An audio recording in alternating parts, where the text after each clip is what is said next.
லூக்கா எழுதின சுவிசேஷம் 15வது அதிகாரத்தில் லூக்கா எழுதின சுவிசேஷம் 15ஆம் அதிகாரம். ஸோ நம்ம கடந்த வாரத்துல நம்ம அதை ஜஸ்ட் ஸ்டார்டிங் மட்டும் கொஞ்சம் பார்த்தோம். அதாவது ஆண்டவர் வந்து ஏன் இந்த பாவிகளை ஏற்றுக்கொண்டு அவர்களோடு சாப்பிடுகிறார் அப்படின்னு சொல்லி அந்த பரிசேயர்கள் இடத்துல கேள்வி கேட்கிறாங்க. அப்போ வந்து அவரு 3 ஓமைகளை அவர் சொல்றதை நம்ம பார்க்கிறோம். நம்ம ஃபுல்லா வசனமா படிக்க வேண்டாம். ஏன்னா இந்த அதிகாரம் வந்து ஒரு ஒரு உண்மையிலே வந்து அது ஒரு ஒரு முழுமையான பைபிளே இதுக்குள்ள இருக்கு அப்படின்னு சொல்லலாம். அதாவது ஒரு முழுமையான சுவிசேஷத்தை வந்து ரொம்ப எளிதாக விளங்கி கொள்ள இந்த இந்த அதிகாரம் வந்து ரொம்ப முக்கியமான முழு வேதத்திலே ஒரு முக்கியமான ஒரு அதிகாரம். அதாவது எப்படி சுவிசேஷத்தை எப்படி எளிதாக புரிந்து கொள்வது அப்படின்னு சொல்லி இதுல நம்ம பார்க்கலாம். ஓகே, 3 ஓமைகளே ஆண்டவர் வந்து சொல்றாரு. முதலாவது ஓமை நமக்கு தெரிஞ்ச மாதிரி, ஒரு மனுஷன் வந்து 100 ஆடுகள் வச்சிருக்கான். ஒரு ஆடு காணாம போயிடுது. அப்ப அவன் என்ன பண்றான், 99 ஆடுகளை விட்டுட்டு அந்த ஒரு ஆட்டை தேடி அவன் வந்து போனான்னு சொல்லி பாக்குறோம்.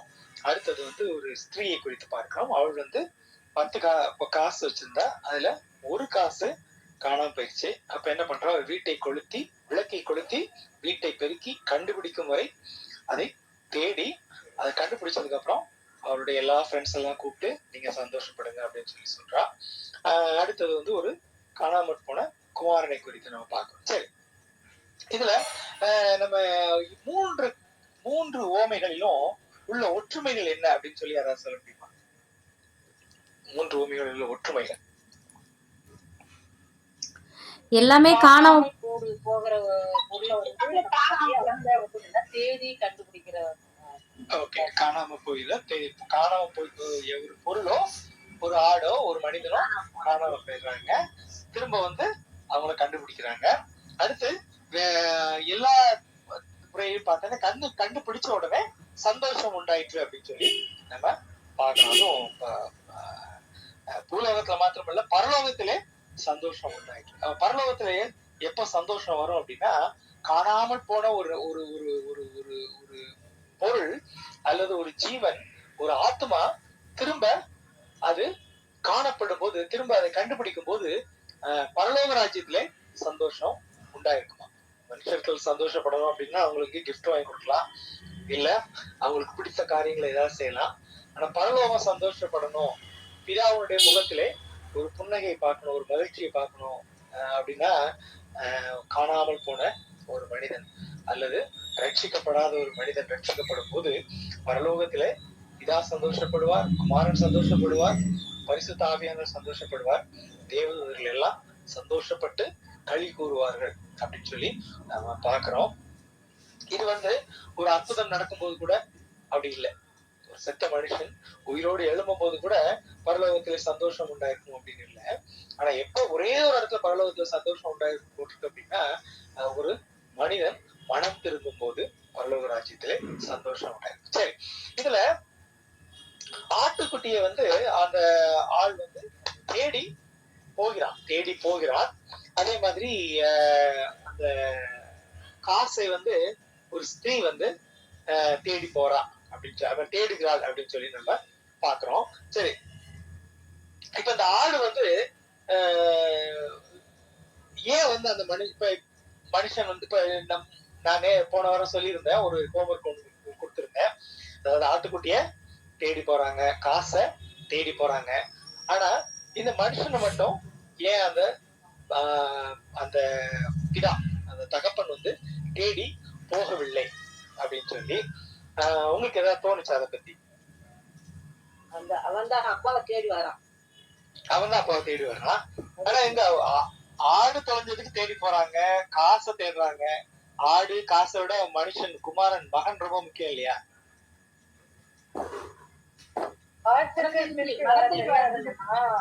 அதே மாதிரி தொலைஞ்சு போன பொருளை வந்து அது தானா வந்து கிடைக்க முடியாது. ஆனா மனுஷனுக்கு ஒரு ஞானம் இருக்கு. அவன் வந்து தான் தவற உணரும் போது அவன் திரும்பி வருவான்றதுனால அவங்க தேடி போயிருக்க மாட்டாங்கன்னு எங்களுக்கு தோன்றது. Okay, very good, very good. நல்லா யோசிச்சிருக்கீங்க அதை பத்தி. ரொம்ப கரெக்டா சொன்னீங்க. வேற ஏதாவது கருத்துக்கள் இருக்கா? வேற ஏதாவது சொல்லுங்களா? இளைய மகன் மீது தகப்பனுக்கு வந்து அளவு கடந்த நம்பிக்கை, எப்படி வந்துடுவான் அப்படின்னு சொல்லி ஒரு விசுவாசம், அது நிமித்தமாக கூட விட்டு இருக்கலாம். Very good very good. அதுவும் சரி, ரொம்ப சரியான பதில். அதாவது அவரு தவற உணர்றதுக்கும் மனம் திரும்புதலுக்கும் இந்த டைம் எடுத்துக்கோங்க. Very good. எஸ், தவறை உணர்வதற்கும் மனம் திரும்புவதற்கும் ஒரு டைம் கொடுக்குறாரு அந்த தகப்பன். அதனால அவர் பின்னாடி போல அப்படின்னு சொல்லி பாக்குறோம். அதே மாதிரி சிஸ்டர் சொன்ன மாதிரி, அதாவது ஆடு அதுக்கு வர தெரியாது, போறோம். காசையும் அதுவா வராது, போறோம். குமாரன் அவனே வருவான் அப்படின்னு சொல்லி நம்ம பாக்குறோம். So very good very good. நல்லா நீங்க அதை பத்தி நல்லா யோசிச்சிருக்கீங்க. உண்மைதான், நீங்க சொல்ல எல்லா காரியங்களும் உண்மைதான். அப்ப ஆடுக்கு வந்து, அதாவது அது ஆட்டுக்கு வந்து எஜமான் யாருன்னு தெரியும். ஆனா தொலைந்து போனா எஜமானுடைய வீட்டுக்கு வருகிற வழி அதுக்கு தெரியாது. அதனால எஜமான் அதை தேடி போகிறார். போயிட்டு மத்த 99 ஆடையும் விட்டுட்டு அதை போய் தேடி கண்டுபிடித்து கூட்டு கொண்டு வருகிறான். அடுத்ததாக இன்னொன்னு பாத்தீங்க அப்படின்னா, வந்து ஒரு ஆடு மேய்க்கிறவனுடைய ஓமை சொல்லுகிறார். அடுத்ததாக ஒரு ஸ்திரீ ஒரு பெண்ணை குறித்து அவர் சொல்லுகிறார். ஏன் உங்களுக்கு தோணுதா? ஏதாவது அதுல ஏதாவது வித்தியாசம் இருக்கிறதா? அடுத்தது ஒரு தகப்பன், ஒரு பெண், ஒரு தகப்பன், ஒரு ஆட்டு மேய்ப்பன்.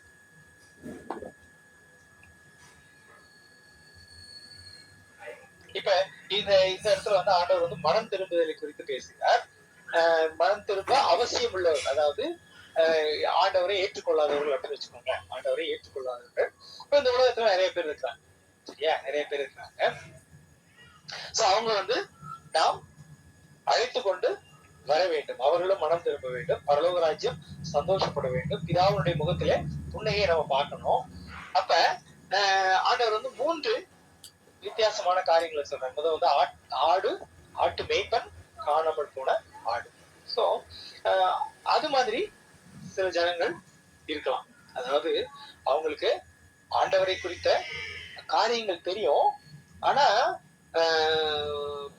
எப்படி இந்த ஆண்டவரை ஏற்றுக்கொண்டு அந்த ஆண்டவருடைய அண்டையில வருவது அப்படின்றது அவங்களுக்கு தெரியாது. அவங்களுக்கு ஒரு கைடு வேணும். அவங்களை போய் அழைத்து கொண்டு வருவதற்கு ஒரு கைடு வேணும். அப்ப ஆட்டு மேய்ப்பனை போல நாம் போய் அவர்களை அழைத்து கொண்டு வர வேண்டும் அப்படின்னு சொல்லி பாக்குறோம். அடுத்ததாக ஒரு பெண்ணை குறித்து ஒரு ஸ்திரீ. சோ குறிப்பாக வேதத்துல ஸ்திரீ அப்படின்னு சொல்லி நிறைய இடத்துல நீங்க பார்த்திருப்பீங்க. நீங்க இதுக்கு முன்னாடியும் பார்த்திருப்பீங்க. ஆண்டவர் வந்து பரலோக ராஜ்யத்தை குறித்து ஊமையை சொல்லும் போது ஒரு ஸ்திரீ கொஞ்சம் புளிச்ச மாவை எடுத்து 3 படி மாவிலே முழுவதும் புளிக்கும்படி 3 படி மாவிலே அடக்கி வைத்தார் அப்படின்னு சொல்லி. சோ அப்ப பெண் அப்படின்னு சொல்லி சொல்லும் போது அது வந்து சபையை குறிக்கிறதாக நம்ம எடுத்துக்கொள்ளலாம். சபையை கூட குறிக்கிறதாக எடுத்துக்கொள்ளலாம். இது அதாவது இப்ப இந்த இடத்துல எப்படி அவள் தேடுகிறான்னு சொல்லி நம்ம பார்க்கணும். எப்படி தேடுகிறாள்? அந்த 8வது வசனத்தை வாசிங்க.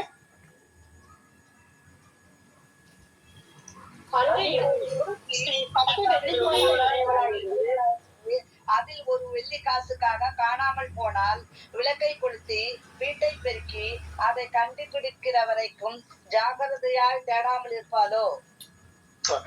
இந்த இடத்துல பாத்தீங்கன்னா காசு எந்த இடத்துல காணாம போயிடுச்சு? வீட்டுக்குள்ளே காணாம போயிடுச்சு. இது ஆடு வந்து வீட்டை விட்டு வெளியில போயிடுச்சு. வீட்டுக்குள்ள ஆடு வந்து காணாம போகாது. ஏன்னா அதுக்கு வீடு ஃபுல்லா தெரியும், எஜமான் யாருன்னு தெரியும். இங்க வந்து காசு எங்க காணாம போயிட்டோம்? வீட்டுக்குள்ளே காணாம. இப்ப ஆட்டுக்கு வந்து அதுக்கு காணாம போயிட்டோம்னு தெரியுமா தெரியாதா? ஒரு ஆடு காணாம போயிடுச்சுன்னா அது காணாம போயிடுச்சுன்னு தெரியுமா தெரியாதா? அது தெரியும். இல்லன்னா அது காணாம எஜமான தேடும். அப்ப தெரியும் நம்ம காணாம போயிட்டோம் அப்படின்னு தெரியும். அதுக்கு என்ன தேவை அப்படின்னா, நம்ம எஜமான்கிட்ட போகணும்னு தெரியும், காணாம போயிட்டோம் அப்படின்னு சொல்லியும் தெரியும், சரியா? ஆனா அதுக்கு ஒரு வழி நடத்த ஒரு மேய்ப்பன் வேணும். இந்த இடத்துல என்ன அப்படின்னா, இந்த காசுக்கு வந்து காணாம போயிட்டோம் தெரியுமா? தெரியாது. காசுக்கு தெரியாது, காணாம போயிட்டோம் தெரியாது. ஆனா அந்த அப்ப எப்படி அந்த காசு வந்து அதுவா வராது. வீட்டுக்குள்ளதான் இருக்கு. அதுக்கு எது ஒரு யூஸும் இல்ல. அது அதுவா எஜமான இடத்துல வராது. அந்த காசுக்கும் தெரியாது நம்ம தொலைஞ்சு போயிட்டோம் அப்படின்னு. சோ சபைகளுக்குள்ளே இப்படிப்பட்ட ஜனங்கள் இருப்பாங்க. சில சமயங்களில் அவங்களுக்கே தெரியாது நம்ம கிறிஸ்தவர்கள் தான், நம்ம வீட்டுக்குள்ளதான் இருக்கணும் அப்படின்னு நினைச்சிட்டு இருப்பாங்க.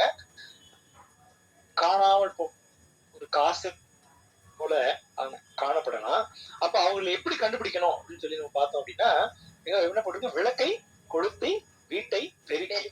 அப்ப என்ன பண்ணணும், ஜாகிரதையாய் தேடாமல் இருப்பாளோ.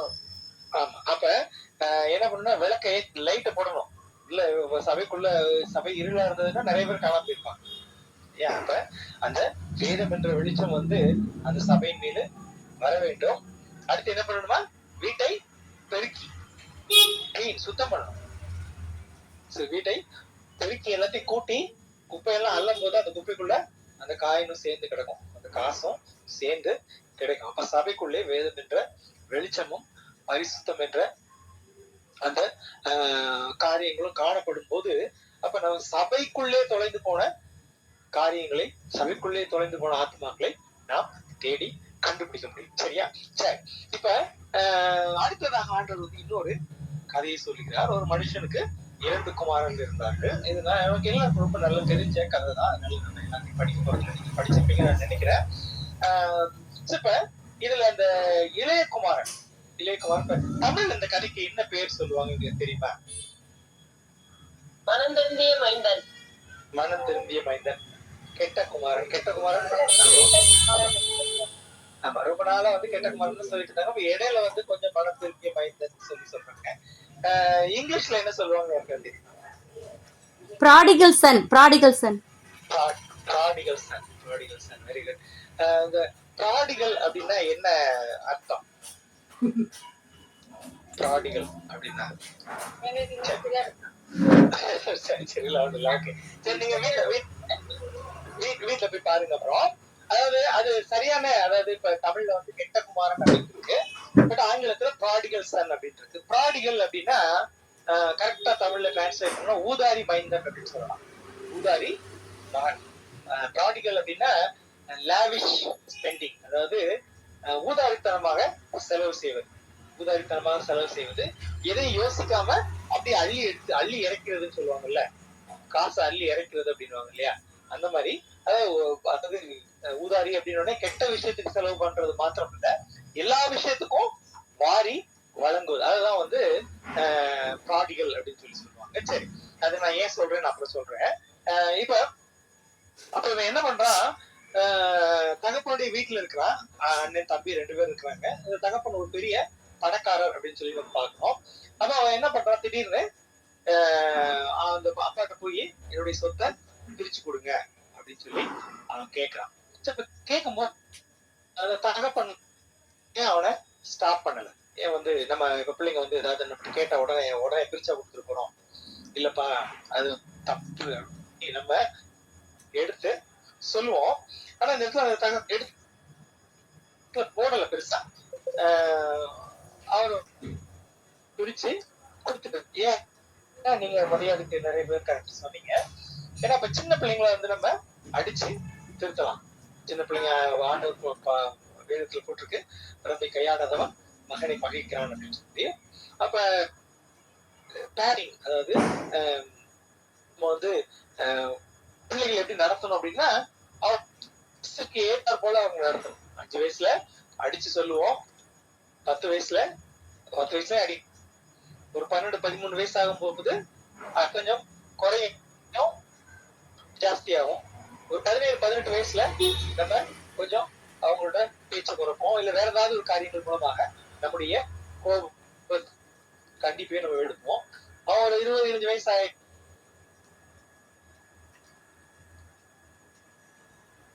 வயசு பையன் வந்து ஒரு முடிவு எடுக்கணும் அப்படின்னு தப்பாகவே இருக்கலாம்.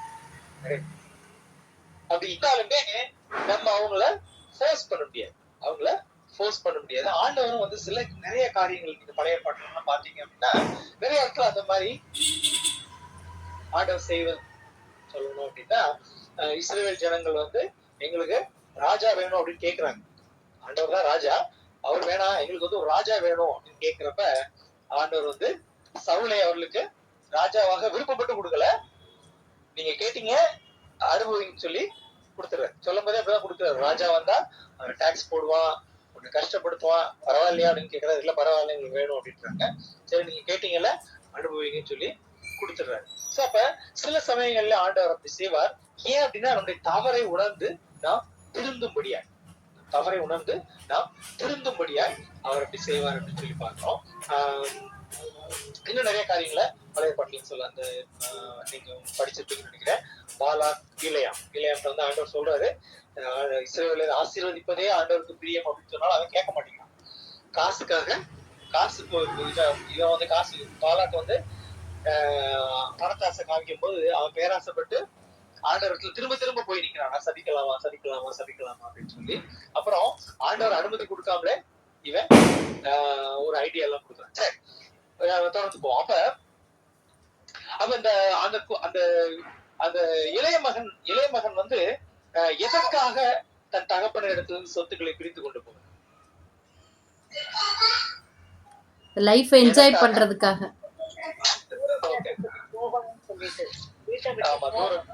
தேசத்துக்கு போகணும் அப்படின்னு. ஆமா, வீட்டை விட்டு போனோம், தூர தேசத்துக்கு போனோம். போய் தன்னுடைய தகப்பன் இல்லாம அவன் வந்து தன்னுடைய வாழ்க்கையை வாழ வேண்டும் அப்படின்னு சொல்லி அவன் நினைக்கிறான். தகப்பன் இல்லாம நம்ம வந்து வாழ்க்கை வாழணும் அப்படின்னு சொல்லி அவன் நினைக்கிறான். நினைச்சிட்டு அவன் வந்து காசு கேட்கிறான். அப்ப அந்த தகப்பன் வந்து கொடுத்துருவார். சரி, இப்ப வந்து மூத்த குமாரனுக்கு வரும்.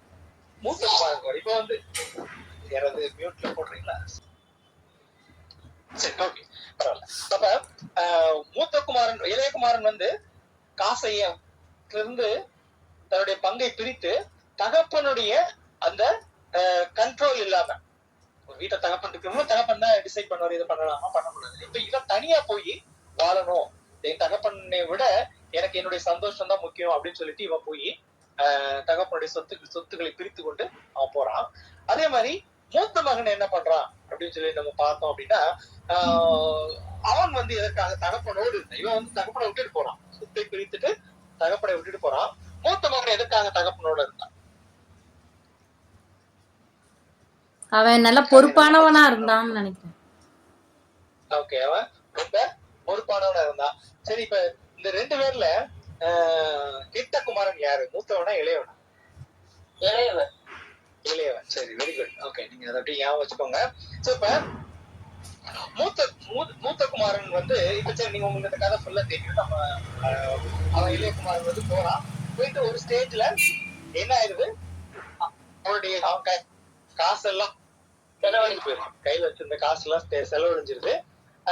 கடைசியில எந்த நிலைமைக்கு வந்துடுறான் அப்படின்னா, பன்றி காட்டுற காரியமாக நமக்கு கிடைக்குமா அப்படின்ற ஒரு ஸ்டேஜ்ல வந்துட்டு, அப்ப அவன் என்ன பண்றான், அந்த 18-19 வாசிங்க. நான் எழுந்து என் தகப்பனிடத்திற்கு போய், தகப்பனே, பரத்துக்கு விரோதமாகவும் உமக்கு முன்பாகவும் பாவம் செய்தேன். இனிமேல் உம்முடைய குமாரன் என்று சொல்வதற்கு நான் பாத்திரன் அல்ல. உம்முடைய கூலிக்காரரில் ஒருவனாக என்னை வைத்துக் கொள்ளும் என்பேன் என்று சொல்லி ஒரு அவன் வந்து பிளான் பண்ணிட்டான். தகப்பன்கிட்ட போய் என்ன சொல்லணும், எப்படி சொல்லி பாவ மன்னிப்பு கேட்கணும் அப்படின்னு சொல்லி பிளான் பண்ணிட்டு தகப்பன்கிட்ட போறதுக்கு அவன் போறான். போறப்ப அங்க என்ன ஆகுது அப்படின்னு சொல்லி நம்ம பார்த்தோம் அப்படின்னா, 20-21 படிங்க திரும்ப. எழுந்து புறப்பட்டு தன் தகப்பனிடத்தில் வந்தான். அவன் தூரத்தில் வரும்போது அவனுடைய தகப்பன் அவனை கண்டு மனதுருகி ஓடி அவன் கழுத்தை கட்டி கொண்டு அவனை முத்தம் செய்தான். குமாரன் தகப்பனை நோக்கி, தகப்பனே, பரத்துக்கு விரோதமாகவும் உமக்கு முன்பாகவும் பாவம் செய்தேன். இனிமேல் உம்முடைய குமாரன் என்று சொல்லப்படுவதற்கு நான் பாத்திரன் அல்ல என்று சொன்னான். ஓகே, இந்த நேரத்துல பாத்தீங்க அப்படின்னா, இவன் ஃபர்ஸ்ட் பாவ மன்னிப்பு நடந்ததா இல்ல தகப்பன் வந்து அவனை கட்டி பிடிச்சான்? பாவ மன்னிப்பு கட்டி பிடிச்சான். மன்னிப்பு இவன் கேட்கணும்னு சொல்லி டிசைட் பண்ணிட்டு வர்றான். சரியா, வர்றான். அவன் தூரத்துல வரும்போது தகப்பன் பார்த்துட்டு, ஒரு வீட்டுல இருந்து தூரத்துல ஒருத்தர் வரும்போது நீங்க எப்படி பார்க்க முடியும்? வீட்டுக்குள்ள இருந்தீங்கன்னா பார்க்க முடியாது. வீட்டு வாசல்ல சேர் போட்டு உட்கார்ந்து இருக்கீங்க அப்படின்னாதான் தூரத்துல வரும்போதே ஒருத்தரை பார்க்க முடியும். அப்ப இந்த தகப்பன் என்ன பண்ணிட்டாரு, இந்த குமாரன் தூரத்து வரும்போதே பார்த்துட்டார். பார்த்துட்டு உள்ள வீட்லயே உட்கார்ந்து இருக்குல்ல, எழுந்து ஓட ஆரம்பிச்சிடார். எழுந்து ஓடி அவனுக்கு முன்பாக போய் அவனை அப்படி கட்டி பிடிச்சு, அவன் ஒன்னும் வாயை திறக்க விடல, அவனை பேசவே விடல. நீங்க நல்லா பேசி பாத்தீங்கன்னா அவன் பேசுனதுக்கு இவர் பதிலும் சொல்லல. ஆமாப்பா அவனைய மன்னிச்சிட்டேப்பா, சரி பரவாயில்ல, இனிமேல் நீ தப்பு பண்ணாத, அந்த மாதிரிலாம் ஒண்ணுமே அவரு அங்க சொன்ன மாதிரி தெரியல. அவன் அங்க இருந்து தூரத்துல இருந்து வரும்போதே இவர் ஓடி போய் அவனை கட்டி பிடிச்சு முத்தம் செய்து, அடுத்து என்ன பண்றாரு, அவரு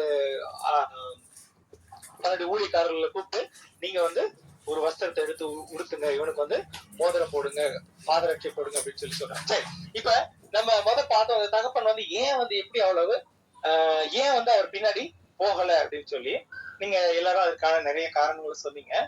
இது வந்து நம்ம பிள்ளைகள் வளர்க்கிறதுல இது ஒரு முக்கியமான காரணம், முக்கியமான ஒரு ஒரு பாடம் என்ன அப்படின்னா, இந்த தகப்பனுக்கு வந்து ஒரு நம்பிக்கை இருந்தது.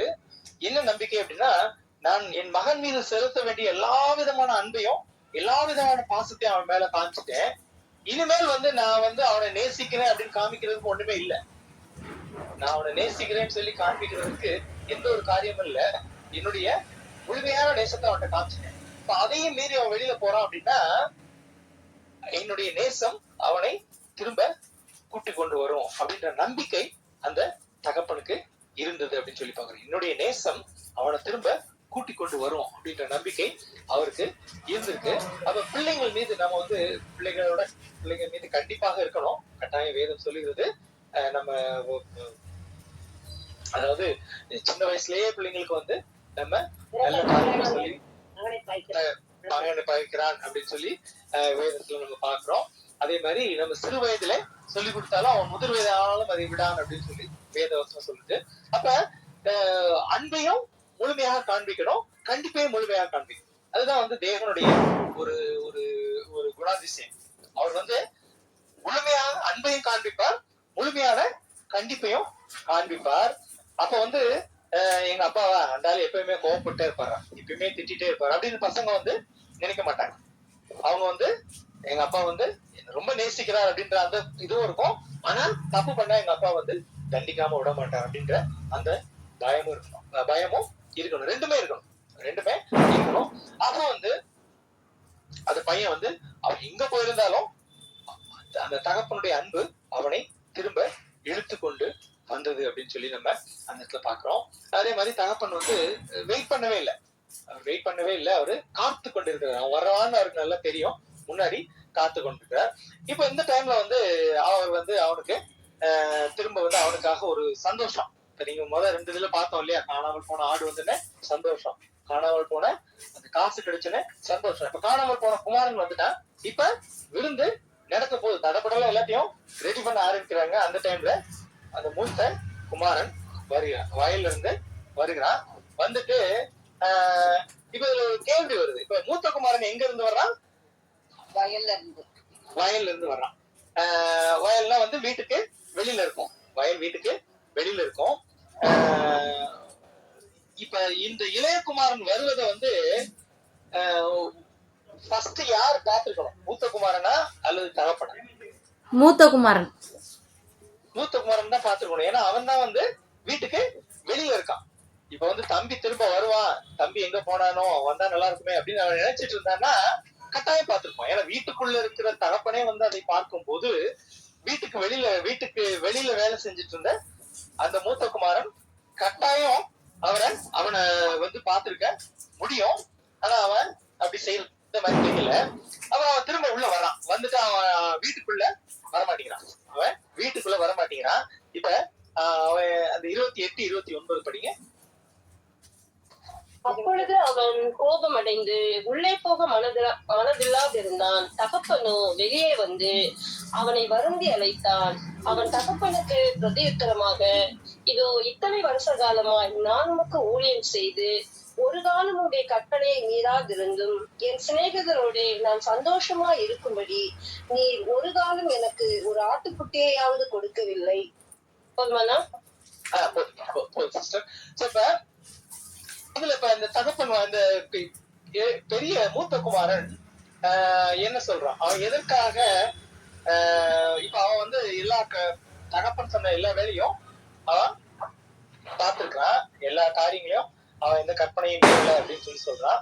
அவன் உண்மைதான் சொல்றான், அவன் பொய்யெல்லாம் சொல்லல. இளையகுமாரன் தான் அந்த மாதிரி ஒரு கெட்ட சகவாசம்லாம் அவனுக்கு இருந்தது. இந்த மூத்த குமாரன் வீட்டோட இருந்திருக்கிறான், எல்லா கற்பனைகளையும் தகப்பன் சொன்ன எல்லா இதையும் கேட்டிருக்கிறான். ஆனா அவன் எதற்காக அப்படி இருந்தான் அப்படின்னு சொல்லி இந்த இடத்துல உங்களுக்கு ஏதாவது ஒரு க்ளூ கிடைக்குதா? ஏன் அவன் அந்த தகப்பனுடைய கற்பனை எல்லாம் மீறி எல்லா காரியத்தையும் ஒழுங்கா செஞ்சான் அப்படின்னு சொல்லி? அவனுடைய ஆஸ்தியை அவன் தேவையில்லாத வீணடிச்சுட்டான் அப்படின்னு சொல்லிட்டு மூத்த சகோதரனுக்கு கோவம். ஆமா, மூத்த சகோதரனுக்கு கோவம். அவன் ஆனா அந்த தகப்பன்ட்ட என்ன கேக்குறான் அப்படின்னா, நீங்க அவனுக்காக ஒரு கொழுத்த கன்றை அகற்றிட்டீங்க, எனக்காக நீங்க என்ன பண்ணீங்க, எனக்கு ஒரு ஆட்டுக்குட்டி கூட நீங்க கொடுக்கல அப்படின்னு சொல்லி. அப்ப தகப்பன் அந்த 31வது சொல்றாரு, என்னுடைய எல்லாம் உன்னுடையதா இருக்கிறது. அப்ப இந்த மூத்த குமாரனுக்கும் எது மேல ஒரு கண்ணு? தகப்பனுடைய ஆஸ்தியின் மேலே ஒரு கண்ணு. தகப்பனுடைய ஆஸ்தியின் மேலே ஒரு கண்ணு. இப்ப இளையகுமாரன் ஆஸ்தியை பிரிச்சுட்டு போயிட்டான். போய் அவன் துன்மார்க்கமாய் செலவு பண்றான். மூத்த குமாரன் வீட்டுக்குள்ளே வீட்டுக்குள்ளேதான் இருக்கலாம். ஆனா அவனுடைய நோக்கம் தகப்பனுடைய சொத்து, தகப்பனுடைய சொத்தின் மேல அவனுக்கு நோக்கம் இருக்கு. என்ன இந்த அப்பா அவன் ஆல்ரெடி எல்லாத்தையும் செலவு பண்ணிட்டான், இப்ப திரும்ப வேற எடுத்து அவனை திரும்பவும் அவனுக்கு ட்ரெஸ் எல்லாம் போட்டு மோதிரம் எல்லாம் போட்டு அவனுக்காக கொண்டாடிட்டு இருக்கிறான்னு சொல்லி இவனுக்கு கோவம். அப்பா சந்தோஷப்படுறாரு, மகன் காணாமல் போயிட்டான், திரும்ப வந்துட்டான் அப்படின்னு. அப்ப இந்த மூத்த பையன் என்ன பண்ணிருக்கணும்? மூத்தவன் என்ன பண்ணிருக்கணும்? இவனும் சேர்ந்து சந்தோஷப்பட்டிருக்கணும். ஆனா இவனுக்கு என்ன கோவம்? அவன் ரொம்ப கெட்டவன், அவன் ஒரு கேடு கெட்டவன். அவன் இவன் நிறைய பேர் சொல்றாங்களா, துன்மார்க்கமாய் ஜீவித்து விபச்சாரிகளிடத்துல உங்களுடைய ஆஸ்தியை அழித்து போட்டவன். இந்த கதை யாரை பத்தி உங்களுக்கு புரியுதா? ஜீசஸ் யாரை பத்தி சொல்ற?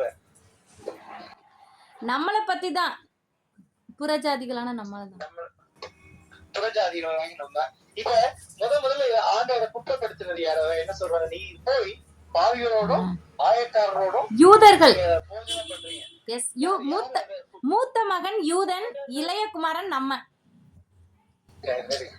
அப்ப மூத்த மகன் கம்ப்ளைண்ட் பண்றவன், அவன் ரொம்ப கெட்டவன், அவனை போய் நீங்க ஏத்துக்கிட்டீங்களே, அவன் உங்க ஆஸ்தியெல்லாம் அழிச்சு போட்டவன்.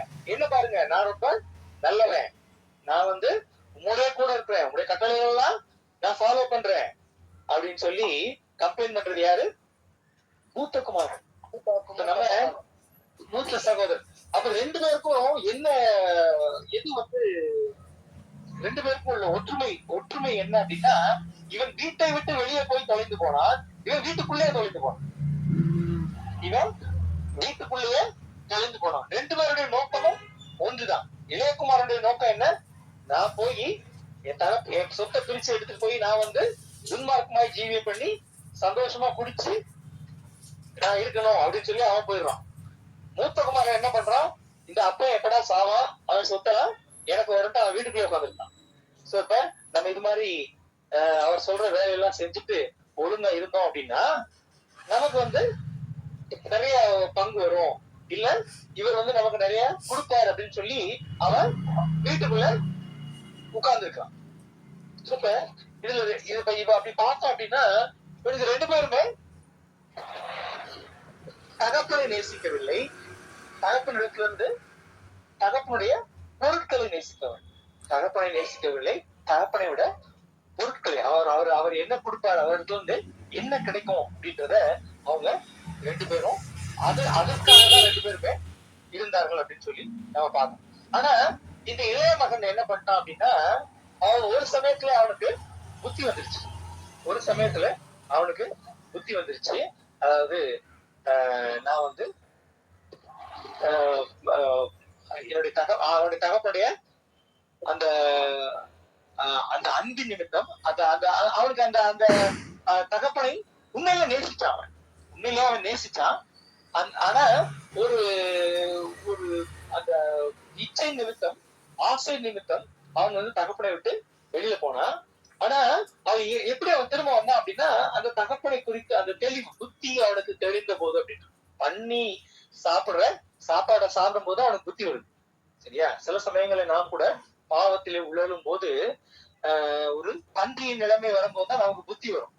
ஐயோ, இந்த சாப்பாடு எங்க இருக்கு, நம்ம வீட்டுல வேலைக்காரன் கூட இதை விட நல்ல சாப்பாடு சாப்பிடுவோம் அப்படின்னு சொல்லி. சோ அந்த பாவம் வந்து அந்த அளவுக்கு நம்மை இழுத்து கொண்டு போகும். பன்றியுடைய சாப்பாடை சாப்பிடுற அளவுக்கு, பன்றியோடு போட்டி போட்டு சாப்பிடுற அளவுக்கு நம்மை அந்த அளவுக்கு ஒரு கேவலமான நிலைமைக்கு இழுத்துட்டு போகுது. ஆனாலும் அவன் அந்த இடத்துல தகப்பனுடைய அன்பை நினைத்து அவன் திரும்ப வரான். ஆனா இவன் வீட்டுக்குள்ளே துவைத்து போயிட்டான். கடைசியில் திரும்ப வந்தானா வரலையா? வந்த மாதிரியே தெரியல. வந்த மாதிரி எங்க அந்த மூத்த மகன்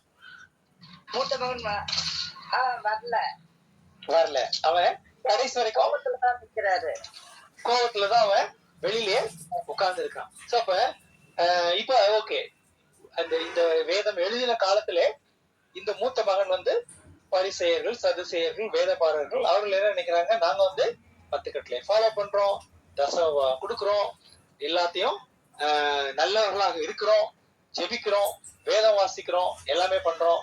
ஆனா இந்த புறஜாதிகள் பாத்தீங்க அப்படின்னா அவன் விக்கிரகத்தை வணங்குறான்,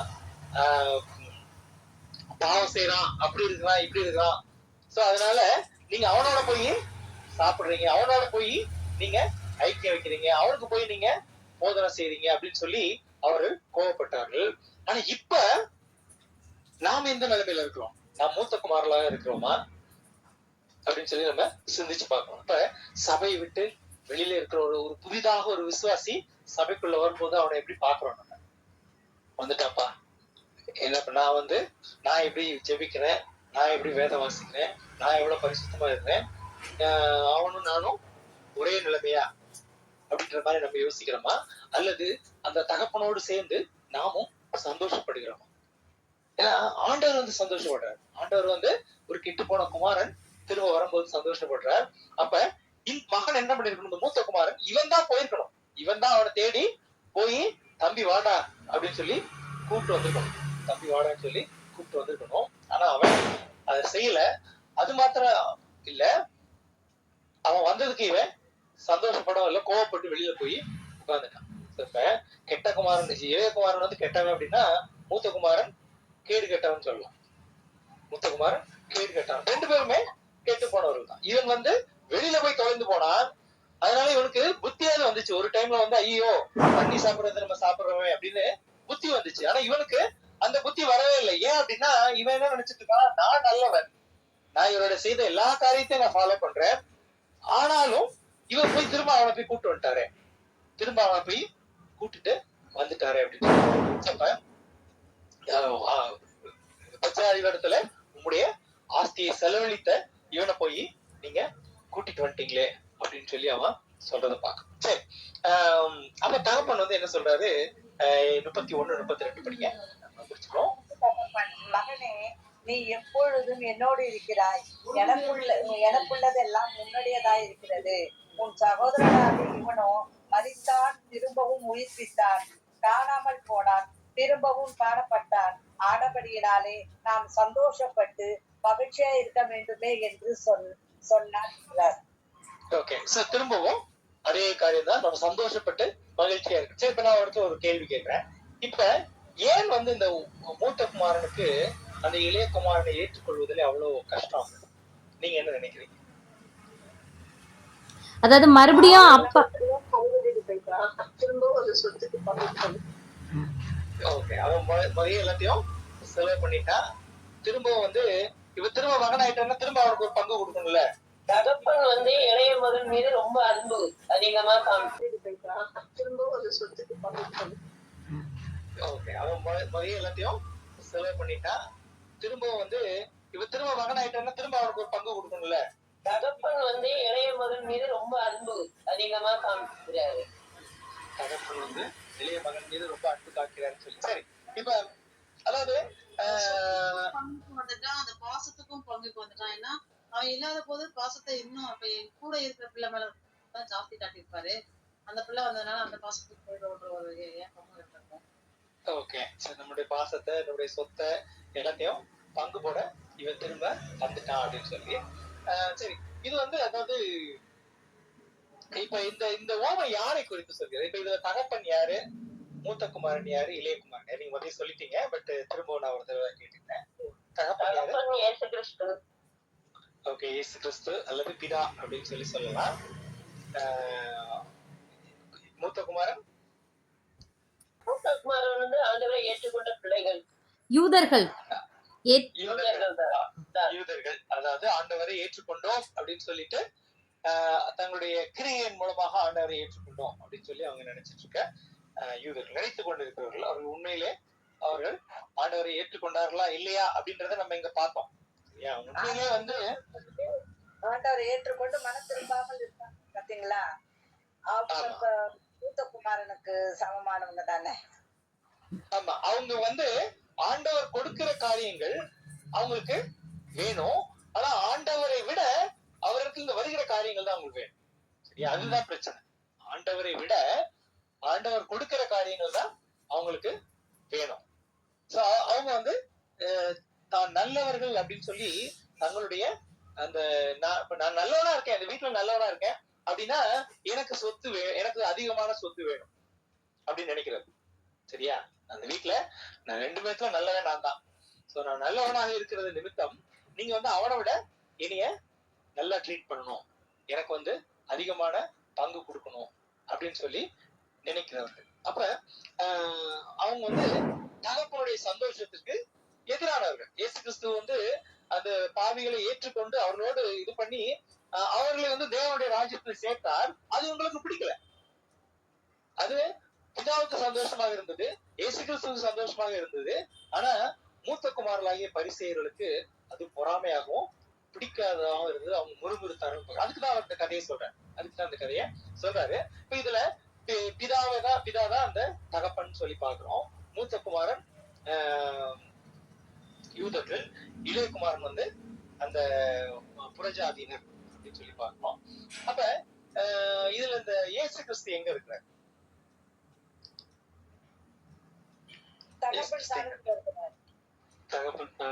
வெரி குட், வெரி குட். சரி, இந்த கதையை யார் சொல்றது? இயேசு கிறிஸ்து சொல்றாரு. இந்த கதையை யார் கிட்ட சொல்றாரு? நம்ம கிட்ட தான் சொல்றாரு. ஓகே, இப்ப நம்ம கிட்ட சொல்றாரு. அப்ப சீஷர் இடத்துல சொல்றாரா? நீங்க ஃபர்ஸ்ட் எடுத்த உடனே அந்த முதல் வசனத்தை படிச்சீங்கன்னா யார்கிட்ட சொல்றாரு? ஆயக்காரரும் பாவிகளும். ஓகே, ஆயக்காரரும் பாவிகள். ஓகே, 2வது வசனம். அப்பொழுது பரிசேயரும் வேதபாரகரும் முறுமுறுத்து இவர் பாவிகளை ஏற்றுக்கொண்டு அப்படி படிங்க. அவர்களோட சாப்பிடுகிறாரே என்றார்கள்.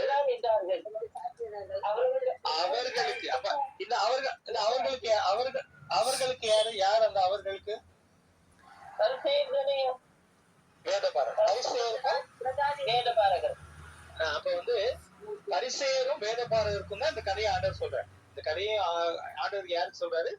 பரிசேயருக்கும் வேதபாரகருக்கும் சொல்றாரு. இதுல பரிசேயரும் வேதபாரகரும் யாரு இந்த கதையில? மூத்த குமாரன். ஓகே, மூத்த குமாரன். பரிசேயரும் வேதபாரகரும் யாரு இந்த கதையின் படி வந்து மூத்த குமாரன். அப்ப இந்த மூத்த குமாரன் இடத்துல இயேசு கிறிஸ்து இந்த கதையை சொல்லுகிறார். மூத்த குமாரன் இடத்துல இயேசு கிறிஸ்து இந்த கதையை சொல்கிறார். அப்ப தகப்பன் வந்து இதா, மூத்த குமாரன் இந்த கதையை படி வர்ற மூத்த குமாரன் வந்து பரிசேயர்களும் வேதபாரகரும், இளைய குமாரர்கள் புறஜாதியினர். சரியா? இந்த கதையை சொல்வது இந்த மூத்த குமாரனுக்கும் மூத்த குமாரன் இயேசு கிறிஸ்து. பிதா வந்து என்ன பண்ணிருக்காரு? வீட்டுலதான் இருந்தாரு, ஆனா யார அனுப்புனாரு? தன்னுடைய சொந்த குமாரனை, ஒரே பேரான குமாரன். இந்த வீட்டுல பாத்தீங்க அப்படின்னா இந்த பிதாவுக்கு ஒரே ஒரு குமாரன் தான். இந்த கதையில வர பிதாவுக்கு ஒரே ஒரு குமாரன், அதாவது சொந்த குமாரன், அது இயேசு கிறிஸ்து. இந்த 2 பயல்களுமே, இந்த ரெண்டு பேர் யாரு? அடாப்டட் சன்ஸ், தத்து எடுத்த குமாரர்கள் தான் இவனுக்கு 2 பேருக்கும் உண்மையில பார்த்தோம்னா ஒரு சொத்துல எந்த ஒரு பங்கும் கிடையாது. மூத்தவனுக்கும் கிடையாது, இளவனுக்கும் கிடையாது. இந்த சொத்து எல்லாம் யாருக்கு சேரணும்? குமாரனுடைய சொத்து, இயேசு கிறிஸ்துவனுடைய சொத்து. பிதாவுடைய சொத்து முழுவதும் யாருடைய சொத்து? குமாரனுடைய சொத்து, இயேசு கிறிஸ்துவனுடைய சொத்து. அந்த சொத்துக்கு எந்த ஒரு அளவும் இல்லை, எந்த ஒரு அளவும் இல்ல. அப்ப இந்த மூத்த குமாரன், அதாவது நம்முடைய மூத்த சகோதரன் இயேசு கிறிஸ்து, அவர் என்ன பண்றாரு? பிதாவின் சார்பாய், பிதா போகல, ஆனா தன்னுடைய மூத்த குமாரனாகிய இயேசு கிறிஸ்துவை அனுப்புறாரு. அனுப்பி உன் தம்பிங்க 2 பேரும், ஒருத்தன் உள்ளே தொலைஞ்சு போயிட்டான், இன்னொருத்தன் வெளியில தொலைஞ்சு போயிட்டான், போய் அவர்களை அழைத்து கொண்டு வா. அதற்காக தான் அவர் பரலோகத்தை விட்டு அவர் வர்றார். அவருடைய சொத்தை தான் நம்ம பங்கு போட்டு கொண்டிருக்கிறோம்.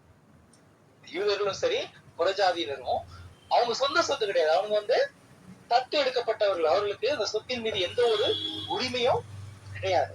ஆனா எல்லா சொத்துக்கும் உரிமையாளனாகி அந்த இயேசு கிறிஸ்து அவர் என்ன பண்றாரு?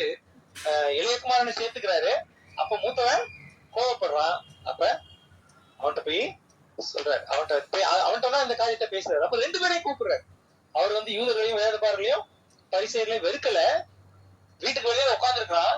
அப்ப போய் அவனை போய் கூப்பிடுறாரு. அப்பா நீயும் வந்தா இன்னும் சந்தோஷமா. இளையகுமாரன் வந்துட்டான், புறஜாதியினர் வர்றாங்க, இந்த இடத்துல வர்றாங்க, சுவிசேஷத்தை ஏற்றுக்கொண்டு அப்பாவிடத்துல வர்றாங்க. அப்பாவுடைய வீட்டிலே எல்லாருக்கும் சாப்பாடு இருக்கு. இதுல இது அவனுக்கு கொடுக்கறதுனால அவனுக்கு குறைய போறது, அதை நன்றாக நாம் புரிந்து கொள்ள வேண்டும்.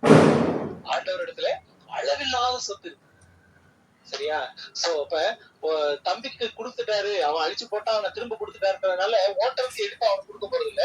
உண்மையில் சொல்ல போனா அவங்க 2 பேருக்கும் சொத்துல இந்த 2 பேருக்கும் இந்த சொத்துல பங்கே இல்லை. இந்த மூத்த குமாரன் தான் எல்லாமே, அதாவது இயேசு கிறிஸ்துக்கு தான் எல்லாமே உரிமை. அப்ப இங்க யார் ப்ராடிகல் அப்படின்னு சொல்லி பாத்தீங்கன்னா, Jesus is the prodigal son. ஏன் அப்படின்னா he spent lavishly. நம்ம யோவான்ல வாசிக்கிறோம், தேவன் he loved us lavishly.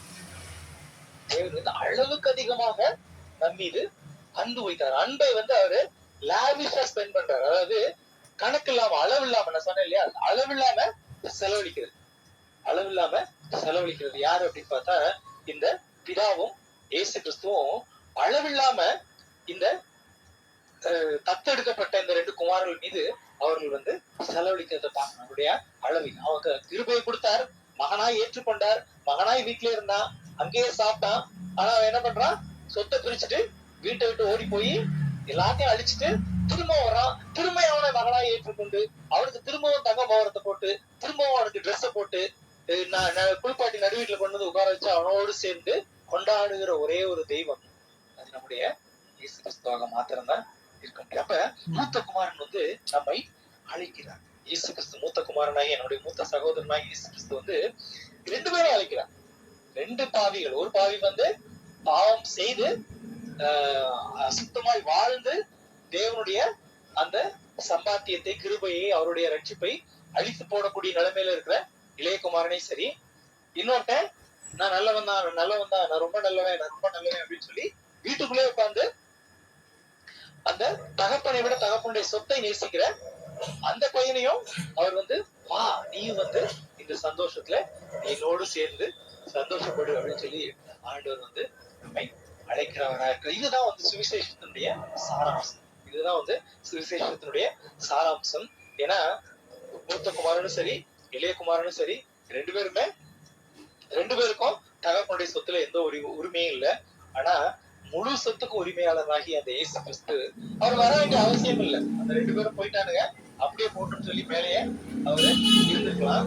அவருக்கு அதுக்கு முழுமையான அதிகாரம் இருக்குது. ஆனால் இருந்தாலும் அவர் எல்லாவற்றையும் விட்டு அவர் தம்முடைய ஜீவனையும் தன்னுடைய கடைசி சொட்டு ரத்தத்தையும் கூட நமக்காக செலவழிக்கும்படியாய் அவர் இளையகுமாரனுக்காகவும் சரி மூத்த குமாரனுக்காகவும் சரி, அதாவது துன்மார்க்கமாய் ஜீவித்து இந்த உலகத்துல வாழ்ந்து கொண்டிருக்கிற ஜனங்களுக்காகவும் சரி, நான் நீதிமான், நான் ரொம்ப நல்லவன், அதனால ஆண்டவர் என்னை ஏற்றுக்கொள்ளணும் அப்படின்னு சொல்லி ஒரு பெருமையில வாழ்ந்து கொண்டிருக்கிற ஜனங்களுக்கும் சரி 2 பேரையும் அவர் அழைத்துக் கொள்ளும்படியாக அவர் இந்த உலகத்திற்கு வந்தார்.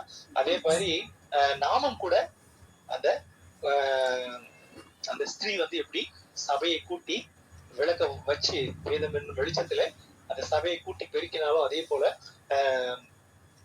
அந்த அந்த மேய்ப்பன் வந்து எப்படி அந்த ஆட்டை தேடி போனானோ அதே மாதிரி நம்மளும் தேடி போய் மூத்தகுமாரன் அதாவது இயேசு கிறிஸ்து செய்த அந்த வேலையை நாம் செய்யும்படியாக ஆண்டவர் அழைக்கிறார். ஆசீர்வதிப்பாராக.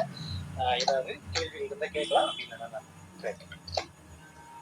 ஸ்தோத்திரம். ரொம்ப ரொம்ப அருமையா இருந்தது ஜெவா. நல்லா புரிஞ்சது.